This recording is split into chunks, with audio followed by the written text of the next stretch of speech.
Alors bonjour à tous, j'espère que vous allez bien. Aujourd'hui on se retrouve pour un nouveau test vidéo. On va tester ici aujourd'hui le OnePlus 10 Pro. J'espère que vous allez bien. C'est Louise d'AndroFunTech. C'est parti. Alors voilà, j'ai beaucoup de choses à dire et on verra tout au long du test ici de ce OnePlus 10 Pro. Déjà on va parler ici un peu de l'esthétique du téléphone. On va passer ici pour ça. Voilà, alors ici vous voyez ici la finition. Ici déjà on va commencer par l'arrière, par les modules photo ici. D'accord, avec les trois capteurs. Donc on a l'ultra grand angle, le grand angle, donc qui est l'objectif principal, et le zoom optique 3 fois, ainsi que le flash ici en forme de cercle également. On voit ici la matière, ici la texture, j'espère qu'on la voit bien ici du téléphone. Je vais essayer de faire les reflets. Et on voit ici que c'est un petit peu brillant comme ça, je ne sais pas si vous arrivez à voir ici, c'est comme des petits un peu pailletés, mais au toucher c'est vraiment très doux. On pourrait croire que c'est granuleux et au toucher, mais absolument pas, tout est lisse, tout est juste trop bien fait et trop doux quoi. On voit ici le petit logo OnePlus ici, j'espère qu'on le voit bien également ici au reflet, voilà là.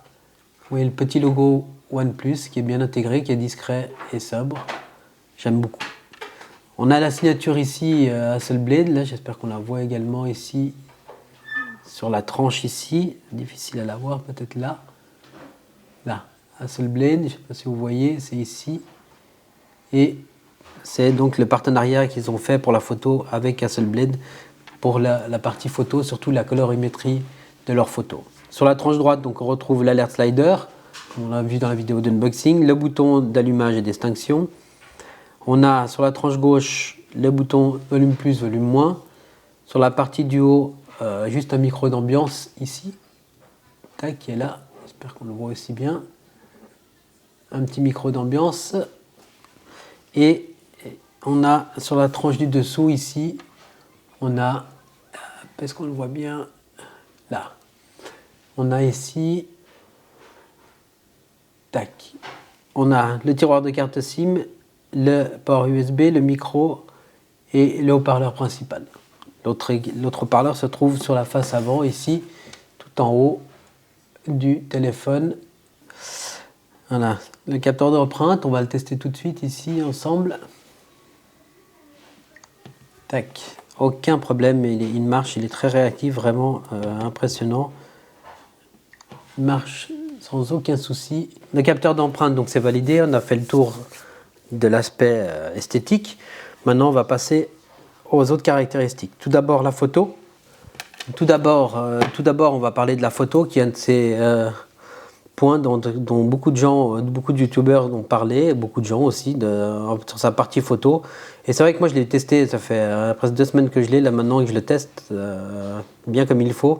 Et c'est vrai que la partie photo, alors c'est un point de débat, je voulais pas trop écouter un peu les gens faire abstraction de ce qu'ils disaient, les youtubeurs. Je me disais non, c'est pas possible, c'est pas...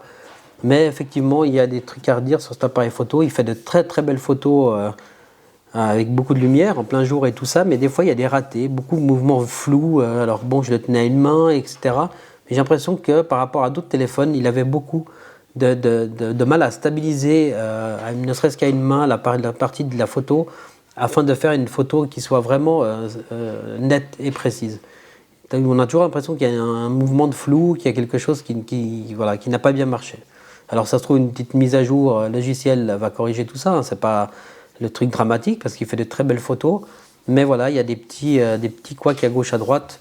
Je vais vous mettre quelques exemples ici, puis vous pourrez vous faire votre avis, que ce soit la photo et pour la vidéo.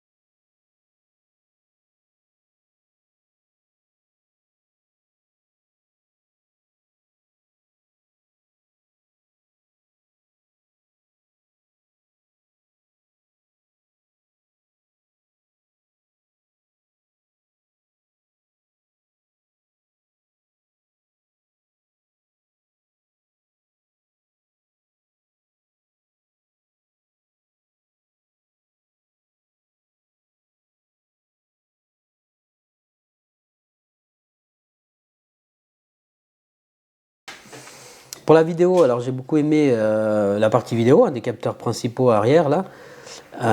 Donc on peut filmer en 4K 60 même 120 images par seconde, ce qui est très très cool. Juste à savoir, c'est qu'en 4K à 120 images par seconde, ça sera que pendant 5 minutes. Et pareil pour la 8K à 24 images par seconde, je crois qu'elle est limitée dans le temps aussi également à 5 ou 10 minutes. Il y a une limitation.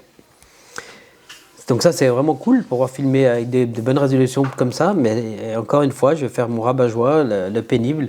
Ici le capteur selfie, la caméra avant. Eh ben, c'est 1920 par 1080 à 60 images par seconde et pas plus, basta. Et franchement, en 2022, encore une fois, je le rabâche et moi ça me saoule. Je le dis comme ça, clairement comme je le pense. Ne pas avoir de la 4K à 30, au moins à 30 images par seconde, ou à 60 images par seconde. Ne pas avoir ça en 2022 avec des processeurs aussi puissants et des téléphones à ce prix-là, il y a quelque chose qui ne va pas. Alors, ça va gêner que moi, je ne vais pas l'utiliser tout le temps. Mais rien que de savoir que je ne peux pas avoir cette fonction-là, de prendre mon téléphone, sortir et me filmer pour faire un vlog ou présenter quelque chose, voilà, moi ça passe pas. Honnêtement, je commence à en avoir marre en 2022. En 2021 déjà c'était limite. Maintenant en 2022, franchement pour moi il y a quand même un couac. C'est des téléphones qui sont quand même à 900 francs suisses, donc autour des 900 € également. Je trouve que c'est bien assez cher pour quand même avoir droit à ces fonctions-là. C'était mon petit coup de gueule du moment. Alors voilà, ici on est avec la caméra frontale, en film en Full HD 1920 par 1080 tout simplement. Et voilà, comme d'habitude, je regrette juste cette possibilité qui est absente de ne pas pouvoir se filmer en 4K avec la caméra selfie pour faire du vlog. Je trouve que c'est vraiment cool, mais voilà, c'est comme ça. Donc voilà ce que ça donne avec la luminosité. La qualité est sûrement très bonne, hein. Là, je vois pas trop avec le soleil, mais voilà, ce manque de possibilités me dérange toujours un peu, malgré qu'ici tout a l'air de bien fonctionner et que pour la plupart des gens ça suffira largement pour se filmer et ils n'en auront pas l'utilité. Moi ça me dérange un petit peu, mais voilà, c'est comme ça. Donc là on est en Full HD à 60 images par seconde. Vous voyez ce que ça donne ici avec le Oppo, le OnePlus 10 Pro. Et ce que ça donne ici avec cet appareil. Autofocus, aucun souci non plus. Vous voyez, ça marchera très bien, il n'y a aucun problème avec l'autofocus ici. La stabilisation, pareil, hein, ça fonctionne bien. Là je marche, je le tiens à deux mains et on voit qu'il n'y a aucun problème de stabilisation. Alors juste avant on était en Full HD à 30 images par seconde, là on est à 60 images par seconde et vous voyez qu'il n'y a aucun souci pour la stabilisation non plus. Et le nombre d'images comme ça, vous voyez que ça marche très très bien, vraiment cool. Là on est en 4K, toujours sur le OnePlus 10 Pro, en 4K à 30 images par seconde et vous voyez que c'est impeccable également. On a une stabilisation et un autofocus qui fonctionne très bien. Vous voyez, hop. Et même smooth la transition, je trouve très très bien ici. Donc là on est en 4K à 30 images par seconde et vous voyez également que la stabilisation est très correcte, l'autofocus fonctionne aussi très bien et la gestion de la dynamique ici, vous pouvez voir ici comment ça fonctionne, vraiment très cool. Voilà, toujours sur le One 10 Pro, on est en 4K à 60 images par seconde. Et franchement la stabilisation est impeccable, il n'y a rien à dire là-dessus et on pourra filmer en se faisant plaisir parce que vraiment ça bouge pas, c'est vraiment cool, impeccable la stabilisation ici et vous voyez la gestion des lumières vraiment aussi très très cool. Alors on peut zoomer également, hein. On peut monter ici en 3 fois, presque 4, là je dézoome. Ici on a la fonction, on est en 4K à 120 images par seconde, donc pour faire du ralenti vraiment ça sera très cool. Vous pourrez réduire le nombre d'images, faire un ralenti, diviser votre image par 2 voire plus, donc très très bien. Par contre la stabilisation ici à une main, non ça va, ça marche très bien. On va voir ici l'autofocus, ouais bien, c'est toujours smooth, très doux comme autofocus mais ça fonctionne bien, très bien. Aucun problème donc en 4K à 120 images par seconde. Ici vous pouvez faire des plans super cool. Voilà. Pour la partie autonomie, je trouve ça va. pour la partie autonomie, je trouve ça va, rien de spécial à signaler. D'autant plus qu'avec le chargeur 80 watts, vous allez pouvoir le recharger en moins de 35 minutes de 0 à 100%. Donc voilà, si vous êtes à 10, 15, 20%, en quelques minutes, votre téléphone sera chargé en un quart d'heure, 20 minutes, le temps d'une douche, d'un petit déj, et puis ça sera réglé. Donc pour ça, c'est pas vraiment un problème en soi. Après, si vous devez partir, bon, pensez bien à prendre votre chargeur, parce que sinon ça va être long à recharger. Donc voilà, donc ça, après, côté autonomie, on va dire pour un usage standard, vous ferez la journée. Mais après, il ne faut pas vous attendre à des miracles non plus, mais le chargeur est là et vous sauvera la mise plein de fois. En quelques minutes, vous repartirez à 100% et ça, c'est assez dingue. Et franchement, c'est une option en 2022 qui est vraiment cool d'avoir ces chargeurs rapides. Donc la partie OS, alors ça c'est également un autre morceau. La partie OS ici, c'est donc la surcouche Oxygen OS. Maintenant, tout le monde dit que c'est la surcouche ColorOS, donc la surcouche de Oppo, vous savez Oppo, OnePlus et Realme et encore un autre sûrement que j'oublie, font partie du groupe BBK Electronics. Et donc vous savez qu'ils fonctionnent ensemble et dernièrement OnePlus et Oppo et Realme sont sur on va dire le même OS qui est ColorOS. Voilà, le principal OS donc de chez Oppo, et tout le monde se base là-dessus, sûrement pour des économies de développeurs, de développement, etc. et un gain de temps. Maintenant, voilà, j'ai toujours aimé ce petit logo ici, le petit 1 qui se met en rouge dans l'heure ici, ça c'est un truc que j'ai toujours aimé, ça fait un signe distinctif, on reconnaît tout de suite un OnePlus. Là, avec l'alert slider également, hein, c'est assez distinctif d'un OnePlus. Chose que les autres Android, à ma connaissance, jusqu'ici, n'ont pas. Seul l'iPhone on a appelé ça un switch, quoi, un alert slider, si vous voulez, avec des positions pour couper le son, couper vos notifications, mettre en mode vibreur, etc. La surcouche ici, moi je la trouve cool, hein, elle est très fluide, très légère, j'ai pas rencontré de problème, très personnalisable à souhait, hein, la taille des icônes, tout ça, vous pouvez aller dans les paramètres, personnalisation. Et là, vous avez un mode économie. J'ai bientôt plus de batterie, c'est pas grave. Vous avez ici, vous pouvez personnaliser vos fonds d'écran, l'Always on Display, les icônes, des dessins, etc. Vous avez vraiment toutes sortes de personnalisation possible, que ce soit l'animation des empreintes, la lumière en cas de notification, les couleurs, la taille des icônes et la forme des icônes. Vraiment, c'est assez complet de ce côté-là, chose qu'évidemment vous n'avez pas sur iOS. C'est comme ça, on ne peut pas tout avoir hein, chez iOS, chez Apple. Donc voilà, maintenant il y a plein de façons de pouvoir personnaliser votre téléphone.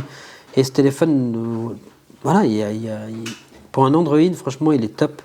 C'est juste ces points-là qui m'agacent, je reviens dessus, mais voilà, cette histoire de filmer en Full HD, ah non, c'est pas possible, il y a quelque chose qui coince, là, ça joue pas.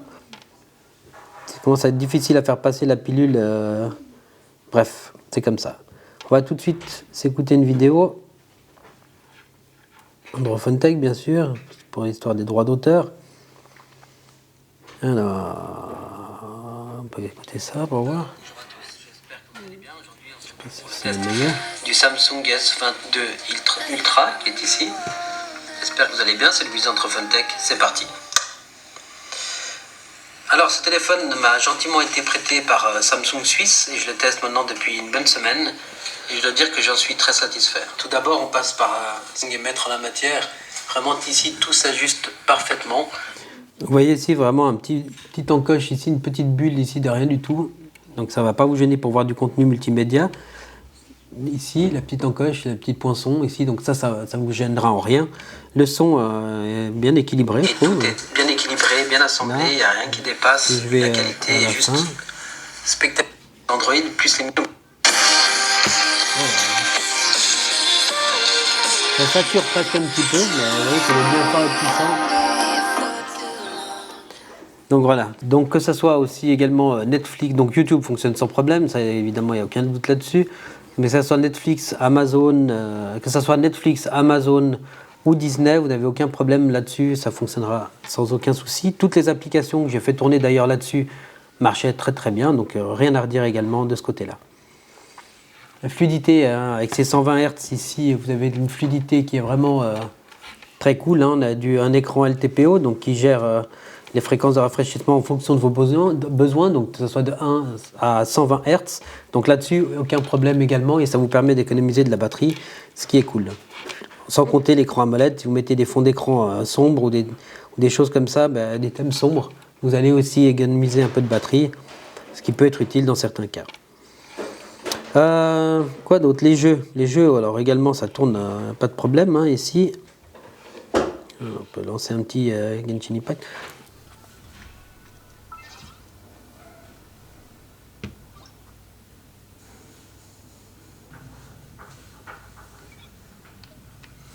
Voilà, donc là on a les paramètres qui sont sur élevé, qualité graphisme, personnalisation, donc là j'ai mis élevé.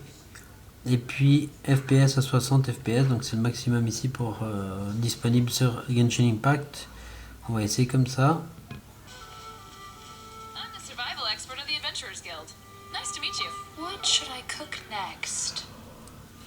Donc voilà, ici jusque là, qualité des graphismes a l'air bien.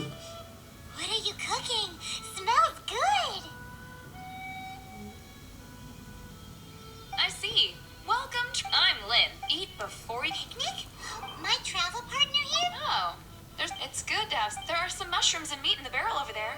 Try making a chicken.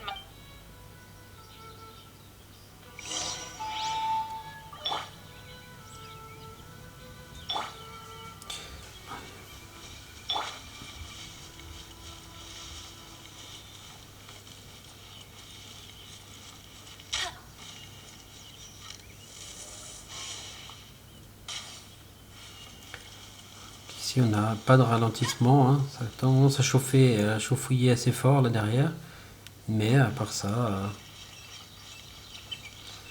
vachement chaud ici sur la partie ici supérieure du téléphone. Je pense que c'est là où ça se dissipe et où se trouve le processeur également. Mais jusqu'ici, voilà, ça reste jouable, hein. Je vois pas de ralentissement. On a des petits ennemis là en face.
Oui, un petit peu. Donc voilà, jusqu'ici, hein, ça a l'air de marcher assez bien. Il y a quelques attaques, j'ai senti un tout petit coup de ralentissement, mais jusqu'ici.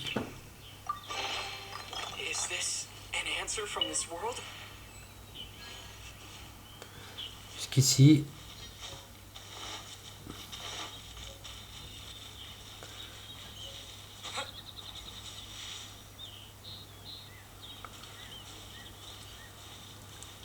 En tout cas, les graphismes vraiment top, aucun souci là-dessus. La fluidité est là, mais on sent quand même que ça chauffe un peu et que ouais, on peut sentir un petit ralentissement ou deux. Maintenant, je pense que voilà, toujours un peu le même problème avec ce Snapdragon 8 Gen 1 qui chauffe énormément et du coup, ça fait baisser, je pense, quand même les performances un petit peu du téléphone. Mais bon, on a tout à fond, hein. Vous voyez, je viens de voir un petit lag là. Rien de méchant, hein, ça vous empêchera pas de jouer, bien au contraire, hein, mais après c'est vrai que cette chauffe elle peut être dérangeante un petit peu pour certains. Si je tiens vraiment le téléphone comme ça, je ressens bien la chauffe. Hein. Quand je dis je ressens bien, c'est... voilà, on se brûle pas non plus, mais on sent que c'est bien chaud, quoi. Il n'y a pas de problème là-dessus. Donc voilà, à voir après dans le temps, quand on fait plusieurs heures. Bon, on joue plus rarement que des heures sur un téléphone, enfin j'espère. Ça commence à faire mal aux yeux après aussi, mais voilà.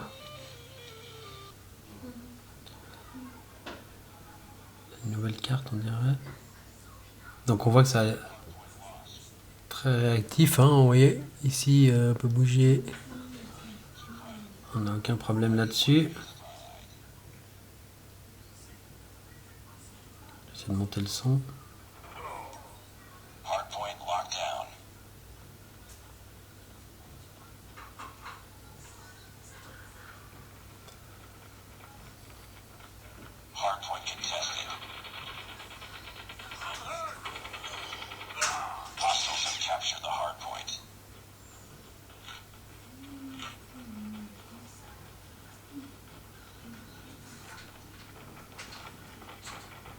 Enemy contact.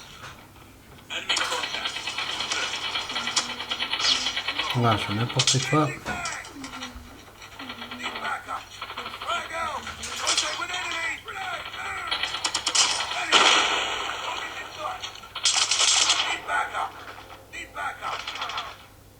Enemy contact. Headshot. Target in the backup. Voilà comment je suis mort. J'espère qu'on voit bien là.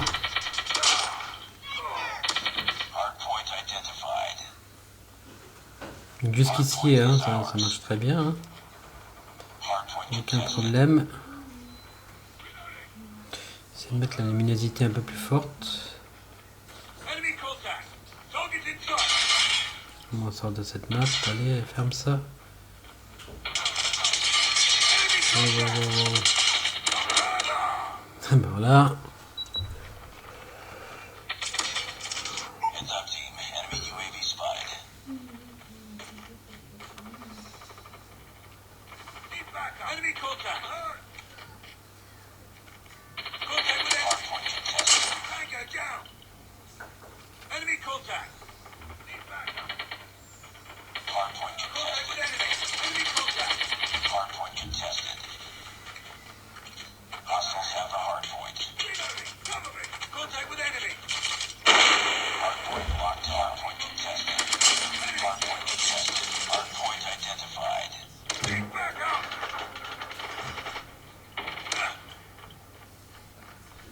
Hardpoint is ours.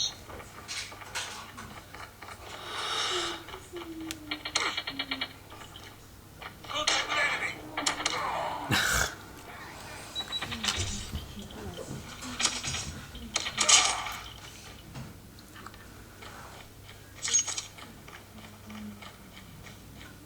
Enemy contact. Need backup. Enemy contact. Target in sight. Contact. Hostile predator missile inbound.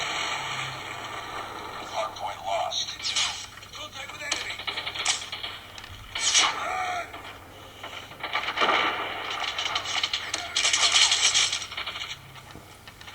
Target in sight. Enemy down. Enemy contact. Recon standing by. Recon standing by. Donc voilà, il n'y a aucun problème en tout cas pour le jeu Call of Duty, hein, ça fonctionnera sans problème. Ça, c'est fluide, il y a tout qui va bien. La chauffe encore, c'est assez bien maîtrisé ici et contenu, je trouve. Hardpoint contested. Parce qu'ici, il n'y a aucun problème de chauffe en tout cas. Target in sight. Alors évidemment, c'est tiède, hein, c'est pas, je dis pas que c'est froid, mais Be advised. Hostile hunter hostiles have the hardpoint. Tango down. Target in sight. il n'y a aucun souci en tout cas de chauffe. Ça chauffe un tout petit peu hein, ici à la partie arrière au niveau du capteur photo là derrière. C'est là que là doit se trouver le CPU. Mais franchement, c'est assez bien dissipé. En tout cas, la chauffe, là, je ne sens pas plus que ça. Alors, elle n'est pas dans une coque. Hein, c'est idéalement autant l'enlever dans une coque quand vous jouez à la maison, à un endroit où vous êtes tranquille et sûr. Ne faites pas ça dehors, bien sûr, vous risquez de l'abîmer. Mais là, il n'y a aucun souci là-dessus. Pour utiliser votre téléphone, vous n'aurez aucun problème. Contact with enemy. Lost the lead. aucun souci, un bon téléphone pour jouer, en tout cas vraiment très cool et très agréable, avec un bel écran, vraiment de ce côté-là, vous n'aurez aucun problème. Je peux que vous le recommander, que ce soit pour les jeux ou la partie où vous avez besoin un peu de puissance. Le 8 Gen 1 fera bien son travail. Et au niveau de la chauffe, je trouve que c'est assez bien maîtrisé. Alors voilà, est-ce qu'ils ont bridé un peu la puissance pour contenir la chauffe? On sait que le processeur Snapdragon 8 Gen 1 a tendance à chauffer. Et ça vient pas des fabricants, hein, ça vient vraiment du processeur, donc de chez Qualcomm, où il y a ce problème de chauffe ici, qui est bien connu. Maintenant ici, ça pose aucun problème. En tout cas de ce côté-là, je pense qu'ils ont dû baisser quand même un peu la puissance. En tout cas, ça se ressent pas dans le jeu, et ça a l'air de maîtriser la chauffe, donc pourquoi pas. Donc voilà, la conclusion pour moi, c'est que c'est un très bon téléphone. Vraiment, pour ceux dont les points, j'ai parlé, les points sensibles, entre guillemets, qui sont la partie caméra avant, c'est en vidéo, donc qui n'est pas en 4K. Si pour vous, c'est pas un problème, mais franchement, ce téléphone-là, il est cool. Cool. J'aime beaucoup l'identité, le style. Alors voilà, il ressemble aussi aux autres téléphones, mais la surcouche avec les trois petites choses qui font penser, qui montrent bien que c'est un OnePlus, que ce soit la Layer Slider ou le petit en rouge. Alors voilà, beaucoup diront qu'il a perdu en âme. OnePlus a perdu, la marque a perdu un peu de son âme, de son identité. Alors il y a sûrement une part de vrai, vu que maintenant il a cette surcouche qui est mixée avec ColorOS. Maintenant pour moi, ça ne me dérange pas plus. J'ai jamais été le fan de la première heure. J'avais un ami qui a eu le tout premier OnePlus, mais voilà, c'était pas mon cas. J'étais déjà parti sur d'autres marques, mais une très bonne marque. Et puis voilà. À vous de vous faire votre propre avis. Sur ce, n'oubliez pas comme d'habitude un like, un commentaire, un j'aime. Et puis on se dit à très vite dans une prochaine vidéo. Allez, ciao.